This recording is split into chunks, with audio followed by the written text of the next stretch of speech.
Épale Venezuela, muy buenas tardes queridos amigos, queridas amigas, bienvenidos como siempre en Buena Hora. Su servidor Mario Villegas, listo para compartir con ustedes hasta las 3 de la tarde de este día, martes 18 de febrero. Nuestro programa, una presentación del servicio geriátrico del doctor Argenis Portillo. Consulta previa cita por el teléfono 0414-309-0806, 0414-309-0806. Como todos los martes, amigos y amigas, a partir de las 2:30 tendremos nuestra sección especial Siempre Caracas, de la mano de los municipalistas Carlos Rodríguez y Ángel Cacique. En la primera parte del programa vamos a estar hablando con un dirigente político. Por cierto, antes de mencionar su nombre y darle la bienvenida, quiero recomendar para todas aquellas personas que no tuvieron ocasión de ver o de escuchar nuestra entrevista de ayer, que la busquen. Una interesantísima, polémica entrevista con el profesor Héctor Navarro Díaz. Héctor Navarro, ingeniero, profesor universitario, exministro en 4 carteras distintas en el ministerio, en el gobierno de Hugo Chávez Frías, ex parlamentario, ex dirigente nacional del Partido Socialista Unido de Venezuela. De verdad, una interesantísima entrevista que recomiendo ampliamente. Y ahora sí, amigos, vamos a estar hablando también de política el día de hoy con otra persona que ejerce funciones políticas, que viene de una larga militancia y una larga lucha en el partido Acción Democrática. Hoy en esta vertiente ADECA que lidera Bernabé Gutiérrez. Se trata de Negal Morales, quien es secretario general de esa organización política en el estado Miranda. Bienvenido, Negal, ¿cómo estás? Hola Mario, un gran abrazo, gracias por esta oportunidad de compartir contigo. Súper agradado de poder intercambiar ideas con un periodista tan reconocido y buen amigo como lo es Mario Villegas. Gracias por esa invitación. Bien, gracias a ti por acompañarnos. Negal, en primer lugar, una panorámica de la Venezuela de hoy, de esta Venezuela, la ves tú como dirigente político. Bueno, convulsionada, ¿no? Siempre inquieta, siempre en el medio de una turbulencia política de la cual no hemos salido en los últimos 25 años. Hoy, uno de los temas importantes que la sociedad ya comienza a debatir es una pretensión de reformar la Constitución venezolana, una iniciativa tomada por el presidente de la República que hoy de alguna manera desconocemos. En primer lugar, siempre el venezolano vive bajo la incertidumbre. Para que los mercados se potencien, para que la gente trabaje tranquila, para que haya inversión, siempre debe haber tranquilidad en la sociedad. Nosotros vivimos en una permanente zozobra y esa es una más. ¿Qué se pretende hacer en esa reforma constitucional? No sabemos, pero en todo caso pareciera que nos han comenzado a vender que la idea es la profundización del Estado comunal. En primer lugar, nosotros en Acción Democrática, que somos los padres de la descentralización, es importante aclarar que la primera vez que se eligió un gobernador por elección universal, directa y secreta en Venezuela, esa potestad se la quitó Carlos Andrés Pérez, que pudo haber nombrado los gobernadores a dedo, como se hizo siempre en la historia de Venezuela. Sin embargo, fuimos a un proceso que venía de la consecuencia de la Comisión para la Reforma del Estado y fuimos a una elección directa y tuvimos a un presidente ADECO con un gobernador como Enrique Salas Romer, que venía de ECOPEI, como un gobernador como Carlos Tablante, que era masista. Bueno, se elegían autoridades de distintos partidos. La descentralización permitió, Mario, que esos gobernadores hicieran gestiones dedicadas a los problemas de cada una de sus regiones y a su propia idiosincrasia. Y la gente valoró muchísimo esas gestiones. La gente valoraba la gestión de Enrique Salas hasta convertirse luego inclusive en candidato presidencial. Valoró la gestión del MAS en Aragua, valoró la gestión de Álvarez Paz, por ejemplo, en el Zulia. Y eso permitía que los servicios de ambulancia, que los servicios de salud, que los hospitales, que los ambulatorios, que las carreteras fuesen una inversión directa de los recursos que se recababan. Nosotros creemos en ese proceso, en la descentralización. Nosotros creemos en profundizar los recursos que van a las gobernaciones, profundizar el recurso que va hacia la alcaldía para resolver los problemas de la gente. No creemos en que la solución para Venezuela sea profundizar un, entre comillas, Estado comunal que le genera incertidumbre, porque la palabra como tal inclusive y la manera de imponerlo siempre ha generado al venezolano cierta reticencia, incertidumbre, porque pareciera que lo que se pretende siempre es un control político más que la resolución de los problemas de la gente.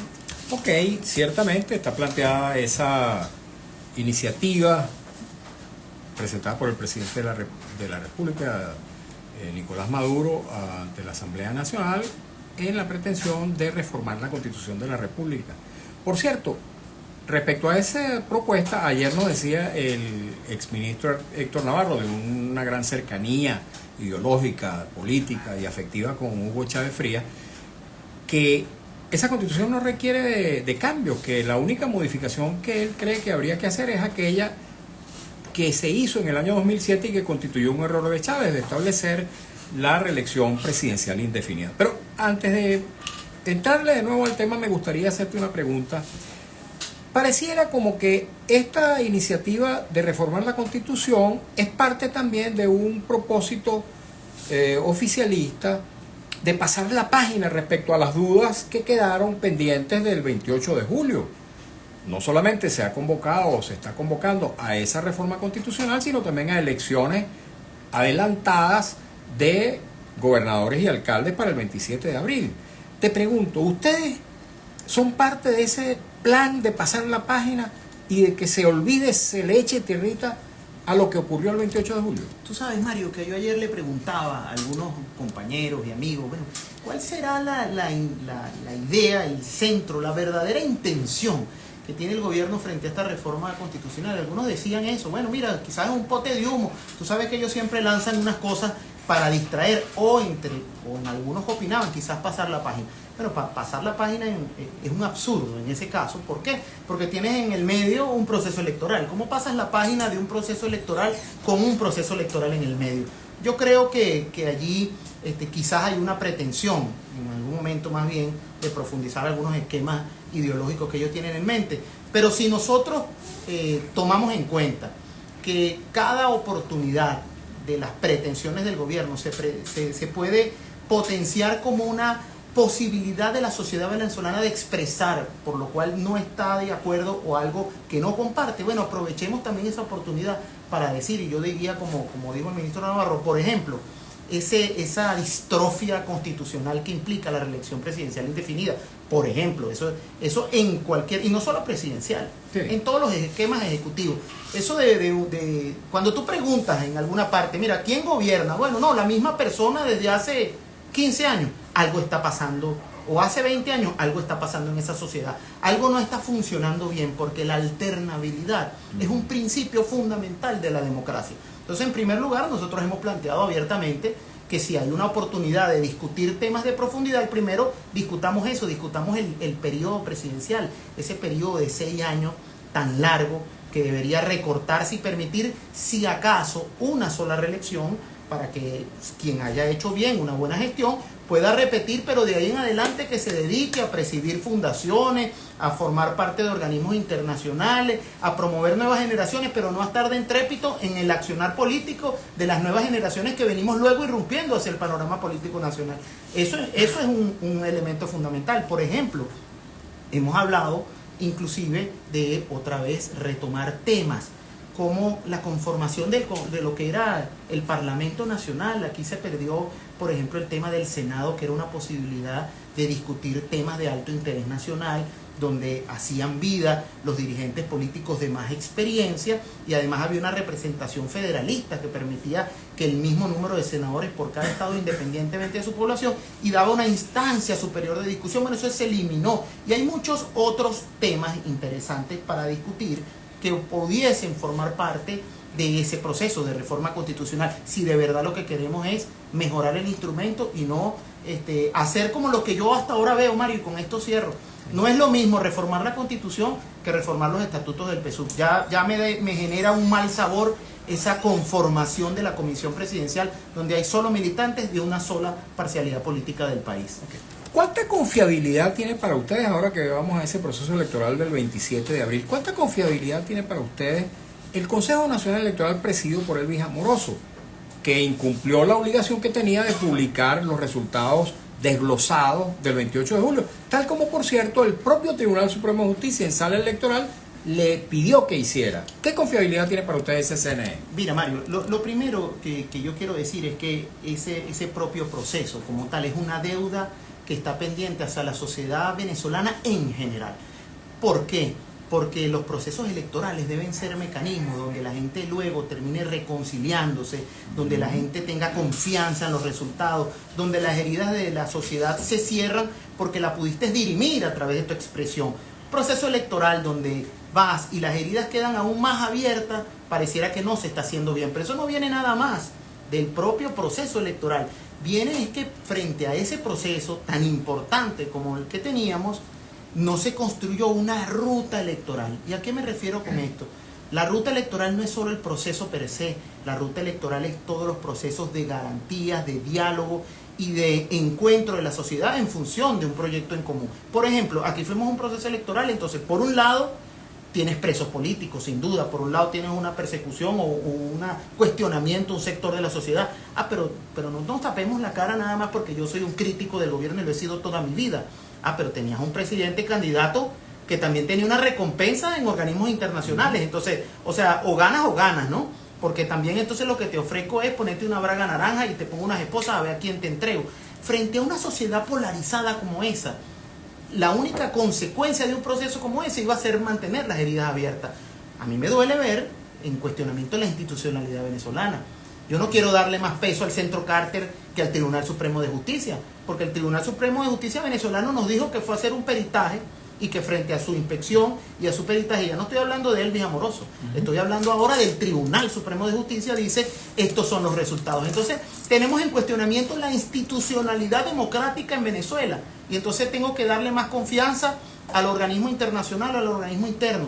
Eso sigue siendo una deuda pendiente y nosotros creemos hoy que eso tiene que ser parte de a donde tenemos que avanzar. Ojalá que podamos ponernos de acuerdo en las mayores garantías electorales que se puedan para un proceso tan importante como el que viene, que es volver a elegir a la Asamblea Nacional de Venezuela, que es en el fondo el organismo per se para el debate político nacional. Ustedes presentaron candidato presidencial para ese proceso el 28 de julio, Luis Eduardo Martínez, de modo que tenían acceso a las actas electorales que se le entregaban a los testigos de cada uno de los candidatos en todas las mesas electorales. ¿Qué dicen esas actas que tienen ustedes en su poder? Y ustedes las pueden revelar, las pueden publicar para saber cómo se pronunció el electorado venezolano en esa fecha. Claro que sí, de hecho las actas que estaban en manos de Acción Democrática fueron entregadas como se solicitó en el Tribunal Supremo de Justicia. Pero ahorita tú haces una mención y yo creo que es importante resaltarte este punto, Mario, porque tú dices, no, ustedes presentaron un candidato. Sí lo presentamos, ¿por qué? Porque sentíamos que votar por el presidente Maduro era la continuidad del proceso de deterioro económico y social que hemos vivido durante los últimos años.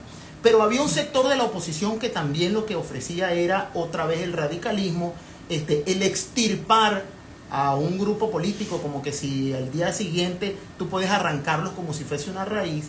Y nosotros le decíamos al país, en el medio de esta polarización estéril, necesitamos construir una alternativa que pueda unir a ambos lados, que no sea un trapo rojo para cada uno de los sectores, que pueda llamar a ambos para la reconciliación, que pueda ser un gobierno sin persecución política, sin querer exterminar al otro. Bueno, lamentablemente los marcos de polarización no permitieron que ese planteamiento que hacía Acción Democrática junto a otros factores políticos se desarrollara. Pero bueno, yo creo que hoy otra vez, cuando leo esta mañana declaraciones de líderes o lideresas de la oposición, y dice, ahora les vamos a propinar una gran derrota el 27 de abril. La derrota será el abstencionismo enorme. Bueno, ¿el abstencionismo enorme cuál? ¿En qué momento con abstencionismo hemos derrotado al gobierno? Al día siguiente, si es con 10, con 15 o con 20% que hayan elegido la mayoría de los diputados de la Asamblea Nacional, esas leyes que ahí se debatan, esas leyes que ahí salgan a la calle van a ser las leyes que van a regir la vida de todos los que hayan votado o los que no. Los poderes públicos que de ahí se nombren serán los poderes a los cuales luego tú te presentarás al Tribunal Supremo de Justicia a llevar algún reclamo. O ese fiscal general o ese contralor o ese defensor del pueblo serán producto de ese parlamento plural o no. Entonces yo simplemente aprovecho esta oportunidad que tú haces esa introducción para decirte que la confiabilidad no puede malinterpretarse en decir, yo no confío a ciegas en ese CNE, que es la pregunta original que me hiciste, que confío a ciegas en el ente electoral. Por supuesto que no, hay muchas inequidades, hay muchas cosas que corregir, pero si la pregunta final es, ¿eso te impulsa a simplemente abstenerte y quedarte en tu casa, en eso no se inscribe Acción Democrática. Nosotros vamos a dar la pelea en todos los escenarios y ese escenario también va a ser el 27 ¿No de abril. consideran necesario un cambio en la composición del Consejo Nacional Electoral? ¿Otros nombres, toda vez que estos rectores no cumplieron con la obligación constitucional? Siempre los cambios para remozar organismos que le den mayor confianza a la gente siempre son buenos. ¿Ustedes no lo exigen? No sé si será la voluntad política en este momento para eso. Más que una exigencia de la propia figura, es que el proceso electoral como tal se blinde en relación a las exigencias que hace la sociedad como tal. Mira, tú no puedes ir a un proceso electoral y ver, como vimos ahorita, por un lado el gobierno haciendo uso extensivo, inescrupuloso de los recursos del Estado. Pero si volteabas para este lado, entonces hoy ves también que recibían una bola de real también del lado de la USAID. Entonces tú estabas en el medio, triturado por dos sectores, uno financiado por organismos del Estado, otro financiado por organismos internacionales. Entonces, por ejemplo, el financiamiento de las campañas políticas ha sido un planteamiento de Acción Democrática. Aquí se eliminó el financiamiento de los partidos políticos para permitir entonces que los empresarios inescrupulosos, que los lobbies de empresas, que los intereses, bueno, el que paga los cachitos entonces es el que pone los candidatos. Entonces, finalmente, eso es un tema que vuelve a caer en el tema de la reforma constitucional. ¿Qué vamos a hacer con ese financiamiento? Nosotros planteamos que se financie transparentemente la participación política y que tú puedas rendir cuenta. Mira, a ustedes me dieron tanto, esto lo utilicé para un sonido, para una tarima y para unos volantes. Aquí está mi rendición de cuenta, pero no es que salga yo al día siguiente como candidato a ver dónde consigo que alguien me pague unos volantes, mientras que el gobierno tiene toda esa bola real y mientras que los organismos extranjeros siguen financiando un sector que no ha dado pie con bola tampoco, porque la verdad verdadera es que ha habido un sector que ha jugado más a ser líder de la oposición que a construir una verdadera plataforma para llegar al gobierno. ¿Cómo se financió la campaña de Luis Eduardo Martínez y cómo se financia Acción Democrática en la actualidad? Bueno, mira, te digo que con mucha austeridad, la verdad, fue una campaña realmente muy austera y lo que hoy Acción Democrática hace, lo hace con su propio pulmón. Esa pregunta que me hace, permíteme simplemente hacer remarcar algo que nos pasó este fin de semana, Mari, que tú lo puedes ver en las redes y nos dieron una excelente cobertura y fue que nos metimos en filas de Mariche, en el sector de Santa Isabel, a hacer un operativo médico, jurídico, deportivo, recreativo. Fuimos con medicina general, medicina interna, pediatría, odontología, a una comunidad que no tenía nada, que habían niños de 10, 12 y 13 años que iban a su primera consulta odontológica en su vida, caries y cosas, y tú decías, bueno, qué desatención, qué cara y qué rostro de pobreza se nos presenta cuando nos metemos ahí. ¿Tú sabes de dónde salió todo eso? Del bolsillo de todos nosotros. Ahí estaba la presidenta del Colegio de Abogados del Estado, Miranda, con nosotros, dando consultoría jurídica gratuita. Ahí estaban los médicos poniendo su tiempo y su esfuerzo para lograr eso. Hicimos unas pintacaritas con humildad, hicimos una sopita con mucho cariño, todo salió de nuestro bolsillo. La verdad, ¿de dónde se financia hoy Acción Democrática? Se financia de lo que nosotros consideramos que es un instrumento importantísimo en la democracia venezolana, y nosotros creemos que AD tiene que estar al servicio de los cambios, al servicio de la transformación de la sociedad, y por eso estamos al frente de eso, poniendo nuestro tiempo, nuestro empeño, nuestra experiencia y también hasta nuestros reales. Vamos a leer rápidamente, amigos y amigas, comentarios, preguntas que nos llegan a través del Instagram, @MarioVillegas100, cuando son las 2:18 de la tarde. @Carmen Rodríguez 7055. Buenas tardes, señor Mario. Saludos y bendiciones desde Duaca. Está hablar. Cordial saludo también para usted. Muy amable por su mensaje. Ya, perdón, un poquito de paciencia. Dice Nelson siempre 52. Gracias, Mario, por abrir una ventana en YouTube. Bueno, ciertamente ahora estamos transmitiendo también a través de YouTube. Allá está, todas las grabaciones quedan registradas. Así que los invito a seguirme, a aquellas personas que no lo han hecho, a suscribirse a mi canal @Mario Villegas Periodista. Dice @León del Valle 62. Hoy, mañana y en lo sucesivo continúa alzando mi voz por la libertad de todos los presos políticos y detenidos desaparecidos ya. Por cierto, no he visto que la Acción Democrática que lidera Bernabé Gutiérrez tenga una presencia cotidiana, permanente y firme en defensa de las libertades públicas y por la libertad de estos presos políticos que los hay por miles. Me alegra que toques ese tema, porque quizás hay cosas que no se publicitan. Una de las cosas que yo siento que pasa también en el medio de los ambientes polarizados. El gobierno tiene ahora toda una serie de canales por donde transmitir, y hay una oposición o un sector de la oposición que lo aupa una cantidad de redes y medios de una parte, y nosotros en el medio muchas veces no se logra una caja de resonancia verdadera. Lo que expresamos, Acción Democrática ha sido contundente en relación al tema de los presos políticos. Yo, por ejemplo, conozco muchos, ¿verdad? Entre esos ayer un grupo de amigos, de compañeros de la juventud, desde que venimos de la juventud, de que armábamos las planchas en la Universidad Central y todo eso, me recordaban, por ejemplo, un amigo y colega periodista tuyo, Carlos Julio Rojas, buen amigo nuestro. Pues bueno, mira, es uno de los presos políticos. Nosotros abogamos contundentemente, sin miramientos, sin titubeos, por la liberación de todos los presos políticos en Venezuela, porque en el fondo eso también es una herida abierta en nuestra sociedad.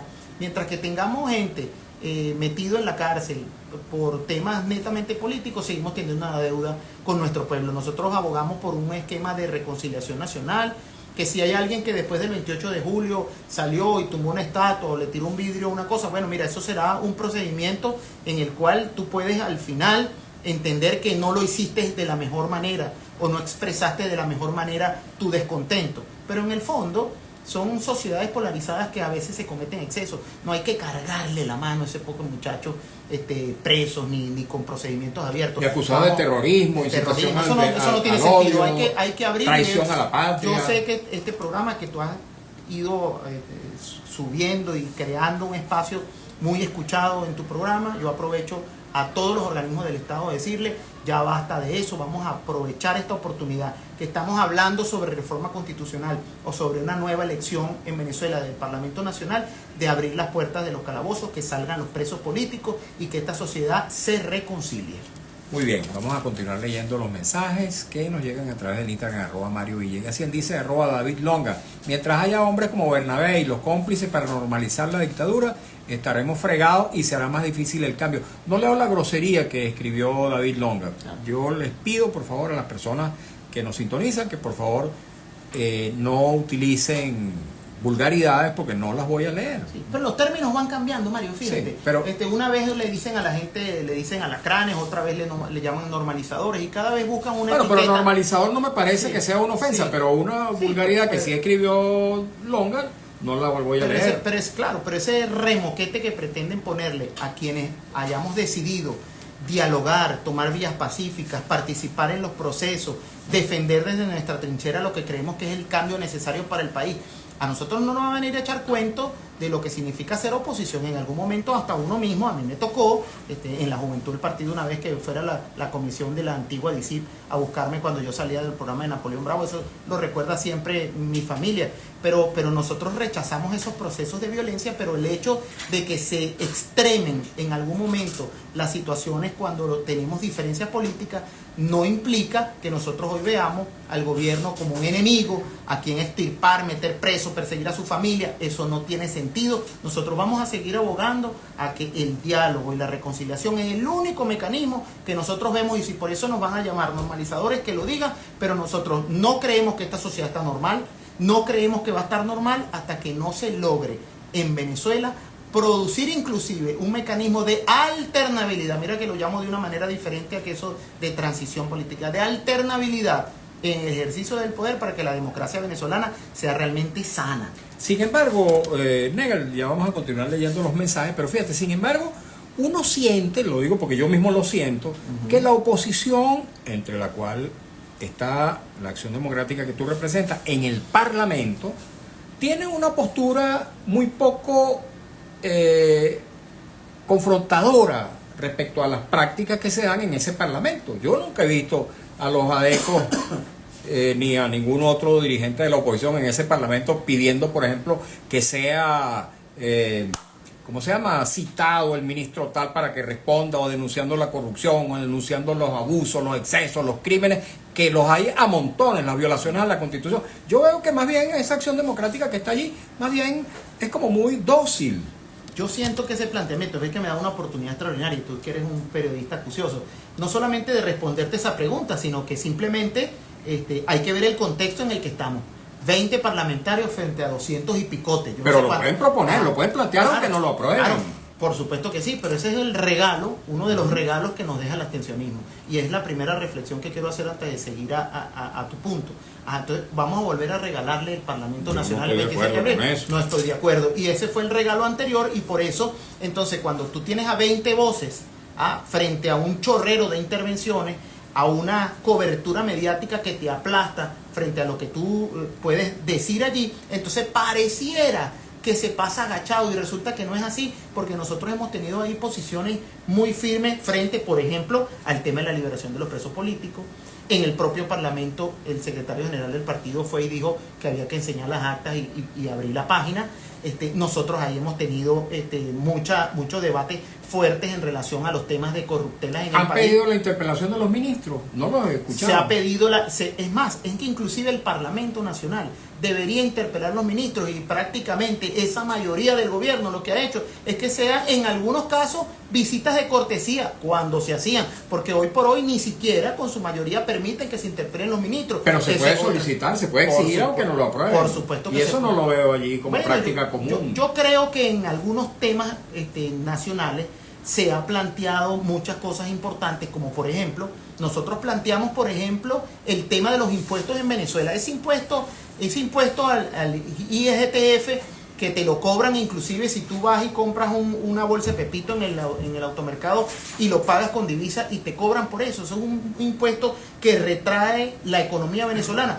Quien lo planteó fue formalmente Acción Democrática. Nosotros hicimos allí, hemos hecho planteamientos inclusive de fondo, que tienen que ver, por ejemplo, cuando hemos salido a defender y nos han querido venir a callapear, que en estos días se llevaron con mucho mérito al maestro Luis Beltrán Prieto Figueroa para allá, pero nosotros le decimos y le dijimos en el debate nacional, llevan al maestro Prieto, fundador del Estado Docente, primer presidente de Acción Democrática, dirigente del partido y nuestro candidato en algún momento también a muchas, por ejemplo, como la representación del Senado. Pero se olvidan de que las escuelas en este momento en Venezuela están devastadas, que los maestros no tienen buenos sueldos. Entonces, ¿qué doble moral es esa? Eso lo hemos dicho ahí, pero quizás no se publicita lo suficiente. Nos queda un par de minutos apenas, porque tenemos que irnos a un avance del noticiero para dar término a esta conversación. Pero te quisiera preguntar, tú eres secretario general de Acción Democrática en el estado Miranda. ¿Tú vas a ser candidato a gobernador en ese estado? Mira, Mario, estamos en ese proceso de debate, ¿no? ¿Aspira a ser candidato? Mira, más que aspirarlo, hay algunos sectores políticos y de la sociedad que han planteado eso, pero todavía no le hemos dado forma. La verdad es que mi aspiración inicial y original es ir a representar a los mirandinos en el Parlamento Nacional. Yo quiero estar allí para representar a los mirandinos, para proponer que nosotros podamos utilizar los recursos del Estado venezolano directamente en lo que tiene que invertirse. Por ejemplo, invertir en educación, poder reparar y refaccionar todas las escuelas de nuestro país, llevar el programa Hambre Cero en Miranda, que lo hemos dicho con mucha fuerza, que significa convertir las escuelas en los grandes comedores para los niños para que no haya desnutrición, lograr refaccionar toda la salud ambulatoria que en este país está devastada, que la gente tiene que hacer colas en los hospitales, que podamos tener un programa de emergencia nacional para el rescate de los servicios públicos. En esa comunidad donde estuvimos allá arriba no les llega el agua sino cada 15 días y tienen que estar pagando cisternas. A eso quiero ir al Parlamento. Si hay otra responsabilidad que la sociedad mirandina quiera darme, yo asumiré el reto, pero en principio aspiro, como muchos otros, y ojalá que seamos mayoría en el Parlamento, porque eso implicaría un equilibrio ahora en un poder que permitiría que el Estado no siga abusando del control de todos los poderes y que los venezolanos podamos tener ese gran proceso de debate y pluralidad en el Parlamento Nacional. Agradecido, Negal. A ti, Mario, gracias. Bien, tendremos ocasión de una nueva entrevista. Con el favor de Dios. Así es. Negal Morales, secretario general de Acción Democrática, la versión que lidera Bernabé Gutiérrez en el estado Miranda. Tenemos que irnos a la pausa, amigos, para escuchar un avance del noticiero en la voz de Alex Márquez, cumplir compromiso publicitario y luego tendremos nuestra sección especial de los martes. Ya iba a decir el nombre de la sección que tenemos el jueves. La sección de los martes, siempre Caracas, de la mano de los municipalistas Carlito Rodríguez y Ángel Cacique.